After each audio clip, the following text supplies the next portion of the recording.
जय हिंद दोस्तों। आज की वीडियो में हम कंपेयर करने वाले हैं टॉप 3 लार्ज कैप फंड्स, जिसमें हमारा सबसे पहला फंड है आईसीआईसीआई प्रूडेंशियल का ब्लू चिप फंड, दूसरा कैनरा रोबैको ब्लू चिप फंड और तीसरा निपॉन इंडिया का लार्ज कैप फंड। इन तीनों ही फंड्स को हम कंपेयर करने वाले हैं क्योंकि इनके पिछले 5-10 ईयर्स के रिटर्न जो है काफ़ी अच्छे हैं और क्या ये फ्यूचर में हमारे रडार पर हो सकते हैं या नहीं, इसकी बात करेंगे। तो यहाँ पर एक छोटा सा कंपेरिजन दिया गया है। मान लीजिए आज से 5 साल पहले अगर आप 10,000 रुपये इन तीनों ही फंड में इन्वेस्ट करते तो आपका आईसीआईसीआई में वही 10,000 रुपये लगभग 23,594 रुपये बन जाता। कैनरा में यही 23,222 और निपॉन में 23,384। तो पिछले 5 साल में देखा जाए रिटर्न तो काफ़ी अच्छे खासा बने हैं, 19% CAGR के हिसाब से। यहाँ पे 18.55 और निपॉन में हमारा 18.79। रिटर्न्स की हम डिटेल में अभी कंपेरिजन करेंगे। अब यहाँ पे छोटा सा एग्जांपल दिया गया था कि अगर आप 5,000 रुपये लगाते आज से 5 साल पहले, 10,000 रुपये लगाते तो किसके अंदर किस तरह का रिटर्न आता। चलिए डिटेल में एनालिसिस करते हैं तीनों फंड्स को। तो सबसे पहले हम कैटेगरी की बात करते हैं।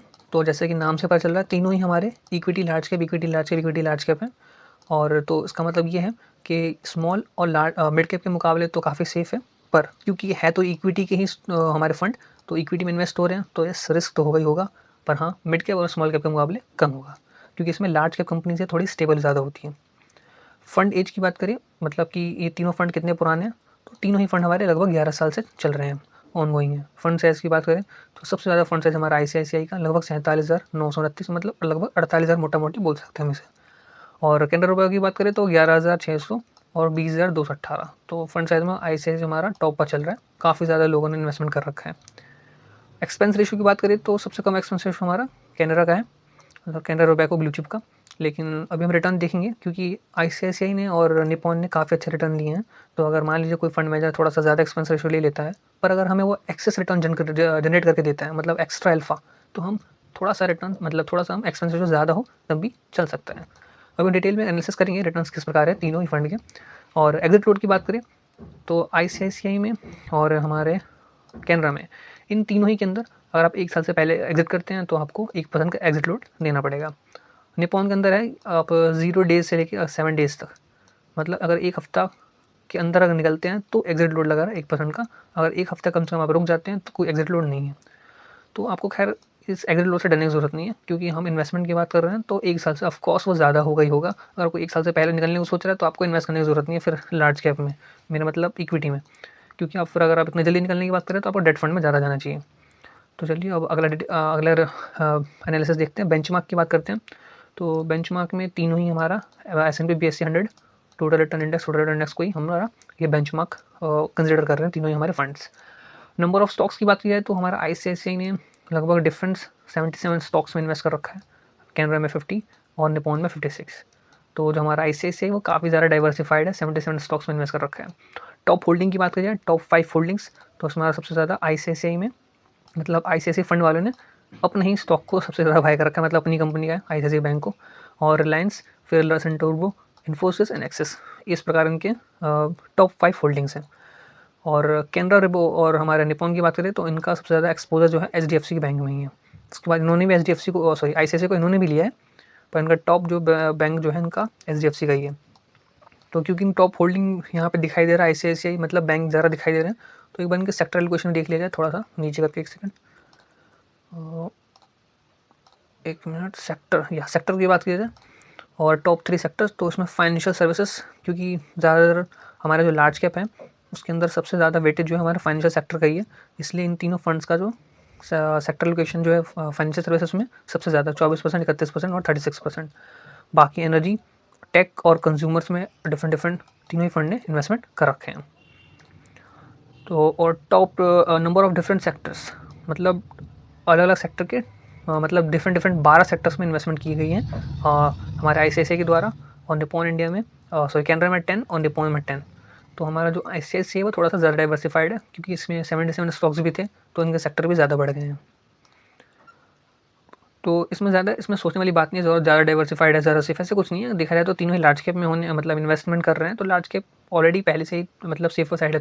नेक्स्ट कंपेरिजन है कि किस फंड का एलोकेशन किस प्रकार है। तो इक्विटी और डेट, यहाँ पे 2 तरह के एलोकेशन दिए गए हैं और तीनों ही फंड ने डेट के अंदर इन्वेस्टमेंट नहीं करा है, नील है। सारा इनका एक्सपोजर जो भी इक्विटी के अंदर ही है लार्ज कैप में, क्योंकि है ये लार्ज कैप फंड। तो वैसे भी सेबी के द्वारा स्पेसिफाइड क्राइटेरिया होता है कि जितने भी लार्ज कैप फंड होंगे उन्हें मिनिमम इन्वेस्टमेंट जो है 80% लार्ज कैप फंड में करना ही होता है, लार्ज कैप स्टॉक्स में करना ही होता है। और तीनों ही फंड का जो एक्सपोजर है वो इक्विटी में और लार्ज कैप में ही है। नेक्स्ट हमारा पी रेशो है। तो P ratio personally P B ratio में ज़्यादातर क्या होता है कि पर्टिकुलर स्टॉक्स के लिए ज़्यादा कंसिडर करता हूँ, म्यूचुअल फंड के लिए इतना नहीं करता। उसकी अगर आप पी रेशो म्यूचुअल फंड वगैरह के स्कीम्स में देखते हैं तो आप इनको बस इसलिए कंपेयर कर सकते हैं कि उनका इन्वेस्टमेंट स्टाइल किस प्रकार है फंड मैनेजर्स का। जैसे कि यहाँ पे ICICI का क्या है कि पी रेशो 22.37 है और हमारा 25 हमारा कैनरा का है और 22.68 हमारा निपॉन का है। तो ICICI में क्या था, 77 डिफरेंट स्टॉक्स में उन्होंने इन्वेस्ट कर रखा था। तो ये लोग क्या करते हैं, जो 77 स्टॉक्स का वेटेड एवरेज पी होता है उसको कैलकुलेट करते हैं, उसके बाद ये रेशो निकल के आता है पी रेशो। वैसे यहाँ पे कैनरा का जो 56 आई थिंक स्टॉक्स थे डिफरेंट, तो 56 का यहाँ पे वेटेड एवरेज निकल के आया पी और इसका ये निकल के आया। तो इससे हम ये समझ सकते हैं कि जो ICICI क्या, क्योंकि सबसे ज़्यादा पी कम है, तो मतलब जो ICICI के जो इन्वेस्ट फंड मैनेजर है, उनके फंड मैनेजर कौन है नीचे हम उनका भी कंपेरिजन करेंगे और वो कब से इस फंड को रेगुलेट कर रहे हैं, मतलब चला रहे हैं, तो उसके बारे में हम देखेंगे। तो इनका पी सबसे कम है, मतलब ये देख सकते हैं कि जो ICICI है वो वैसे वाले स्टॉक्स उन्होंने ज़्यादा पकड़े हैं जो थोड़े से अंडर वैल्यूड हैं या फिर मतलब अभी उन्होंने ज़्यादा परफॉर्मेंस नहीं मिली है, जिनकी वैल्यूशन अभी लो है, उसमें ज़्यादा इन्वेस्ट करें इन्होंने। और कुछ खास नहीं हो सकता पी रेशो यहाँ पे कंपेयर करने के लिए। पर्टिकुलर मतलब जो हमारा म्यूचुअल फंड के स्कीम्स होते हैं, आप उसमें पी रेशो मतलब नहीं भी देखते तब भी चलता है, इतनी दिक्कत नहीं है।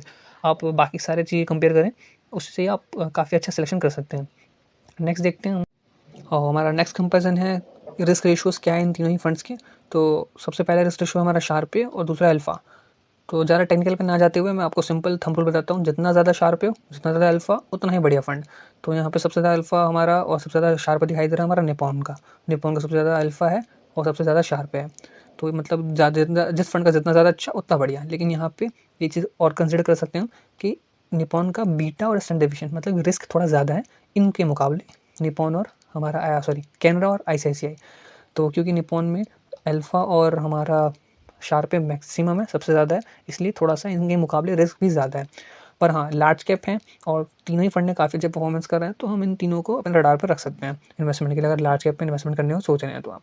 पर डायरेक्टली मेरे लिए मैं यहाँ पे सजेस्ट नहीं कर रहा हूँ कि आप हाँ इन तीनों में फंड में पैसे डालिए, ऐसा कुछ नहीं है। आप इन्वेस्टमेंट करने से पहले आप अपने फाइनेंशियल एडवाइजर से जरूर बात कर सकते हैं, और आप चाहे तो पर्सनली हम भी फाइनेंशियल प्लानिंग वगैरह, रिटायरमेंट प्लान, जो भी वेल्थ मैनेजमेंट की जो भी सर्विसेज हम प्रोवाइड करते हैं, अगर आप चाहें तो डिस्क्रिप्शन में कॉन्टैक्ट नंबर है, उससे आप हमसे बात कर सकते हैं। बात करना या फिर फाइनेंशियल प्लानिंग बनाना ये सब कुछ फ्री ऑफ कॉस्ट, मतलब उसके कोई चार्जेस वगैरह नहीं लगते हैं। फाइनेंशियल प्लानिंग आप पर्सनली हमसे कॉन्टैक्ट करके बनवा सकते हैं, उससे कोई चार्जेस नहीं है। तो डिस्क्रिप्शन में नंबर है, आप चाहें तो बात कर सकते हैं। बीटा स्टैंडर्ड डिवीजन हमारे इस रेशियोज़ के बाद हम बात करते हैं कि इनके फंड मैनेजर किस तरह प्रकार के हैं, कैसे काम कर रहे हैं, कब से कनेक्टेड हैं। तो फंड मैनेजर की तरफ चलते हैं। तो हमारा जो सबसे पहला ICICI इनके जो फंड मैनेजर अनीश त्वाकले, इनके मैंने चेक करा कि लगभग ये फंड में जो है ये 2018 से कनेक्टेड है इस फंड में, और 2018 से मतलब 5 साल से ऊपर हो चुका है इस फंड में, 24 आ चुका है, मतलब 2-4-6 साल चल रहा है, काफ़ी अच्छा फंड परफॉर्म कर रहा है। कैनरा रोबैको में जो शिद्दत है ये 2013 से इस फंड में कनेक्टेड है, मतलब काफ़ी अच्छा खासा एक्सपीरियंस इस फंड में इन्होंने झोंक रखा है। 2013 से कनेक्टेड है, मतलब इन्होंने मतलब जो मार्केट है उसके अप एंड डाउन देख रखा है, कोविड के टाइम पे क्या क्रैश आया, उसके बाद से क्या बूमिंग आया, मतलब सबसे ज़्यादा एक्सपीरियंस होगा यहाँ पे फंड मैनेजर में इन तीनों के मुकाबले। क्योंकि जो हमारे आशुतोष राजन है ये हमारे 2016 में कनेक्ट हुए थे, तो सबसे ज़्यादा पुराना यहाँ पे कैनरा रोबैको का ही है, 13 का है। लेकिन ICICI और यहाँ पे निपॉन तीनों ही फंड मैनेजर जो है उन्होंने मतलब पिछले 5-6 साल मार्केट को देखा है, मतलब कि उन्होंने मार्केट कैसे बूम करता है और कैसे क्रैश करता है, तीनों से मतलब दोनों ही चीज़ों को इन्होंने झेल रखा है, झेलने का मतलब ये एक्सपीरियंस कर रखा है। और इसका मतलब जो तीनों फंड मैनेजर वो काफ़ी काबिल है। इनके मैंने और डिफरेंट स्कीम्स में देखें कि उस मतलब ये यहाँ भी फंड मैनेज करते हैं, साथ ही साथ दूसरे स्कीम से भी फंड मैनेज करते हैं, तो उनके परफॉर्मेंस कैसे हैं। तो ओवरऑल देखा मैंने हाँ कि इनके दूसरे फंड्स के जो परफॉर्मेंस है वो बेंचमार्क को ठीक ठाक बीट कर पा रहे हैं और काफ़ी अच्छे परफॉर्म कर रहे हैं, मतलब तीनों फंड मैनेजर काफ़ी अच्छे हैं।